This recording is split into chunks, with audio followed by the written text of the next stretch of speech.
We basically just want to get a better understanding about how to safely protest or safely and responsibly protest during COVID, and also just more insight on your experience. So much of our organizing and so much of the protest that we do is physical. It's getting out in the streets, it's showing up at representative offices. And so it's been a huge shift. It's been to primarily digital organizing because ultimately, as a community, as an organization, safety is our number one priority.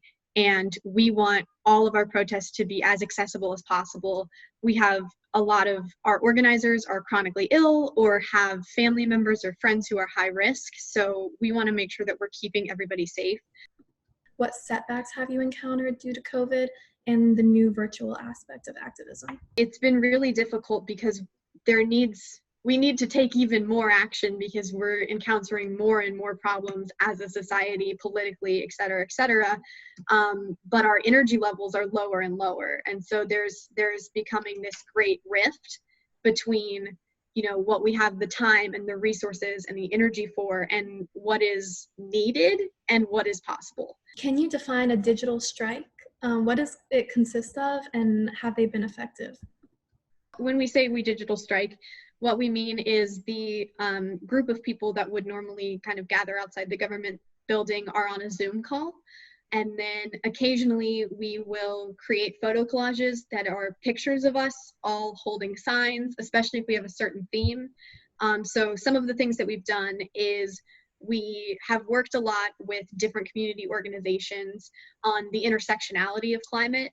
In the summer, when at the height of kind of the police brutality that we were seeing, we worked with a lot of community organizers and the local Black Lives Matter organizers to hold a candlelight vigil, because ultimately climate justice is such a huge part of climate change that's not talked about a lot. So since you've been participating in community activism for a few years now, do you have any advice for other activists your age?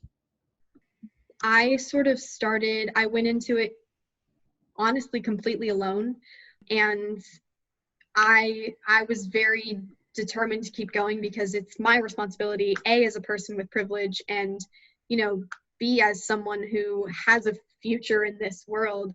It's my responsibility just as a citizen.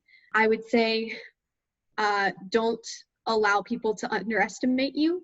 And if they do underestimate you, utilize that. The power that we as youth have to kind of imagine a future that hasn't already been written for us is extraordinary.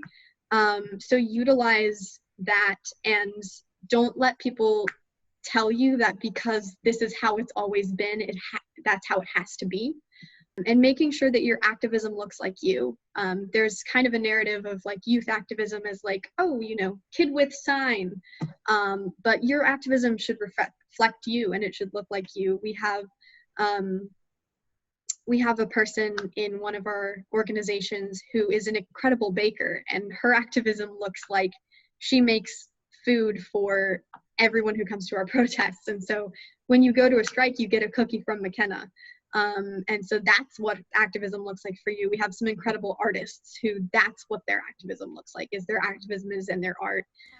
We have incredible speakers, et cetera, but like your activism needs to feel authentic to you or it's not going to be impactful.